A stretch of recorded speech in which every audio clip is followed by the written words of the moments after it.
for a closer look at what's happening on the ground since this Friday morning. France 24's Luke Shrago reports from Sderot. Luke, what has been happening over the course of the day?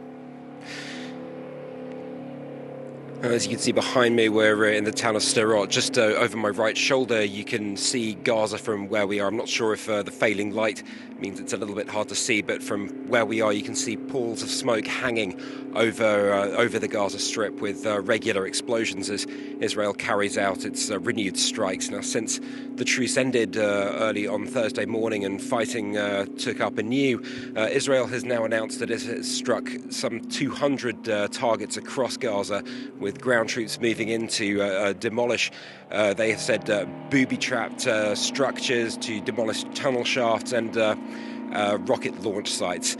Of course, Hamas hasn't been slow to respond either. Those rocket launch sites very much still in effect, with some 50 rockets, several barrages being launched at towns across southern Israel. Now, the army earlier stated that it was warning civilians in Gaza to move south, particularly in Khan Yunis, dropping leaflets and warning them that it was going to become a deadly combat zone. This is a sign of the expanding conflict and Israel's expanding offensive, with their releasing an online map aimed at Palestinians in Gaza. They've divided the entire strip into very small pockets of land. You can see each one has a numbered zone, and they've asked Palestinians to monitor this to see whether or not Israeli forces will be targeting those particular areas. It's a sign that Israel will be moving forward with an increased combat operation.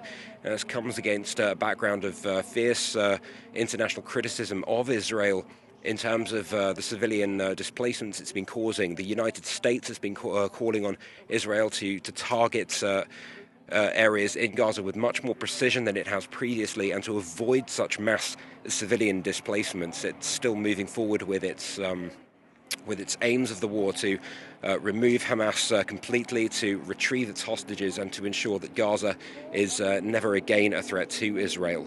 Now, both Israel and Hamas have pointed the finger at each other for the failure of the truce to continue, and it's now down to international negotiators, particularly with Egypt and Qatar, who have been mediating between Israel and Hamas to try and find a way forward, to try and start some sort of truce again. This as fears grow for the 137, according to Israeli authorities, hostages who remain in Gaza. Luke Shrago reporting live there from Sderot in Israel. Thank you so much for that latest information from the ground.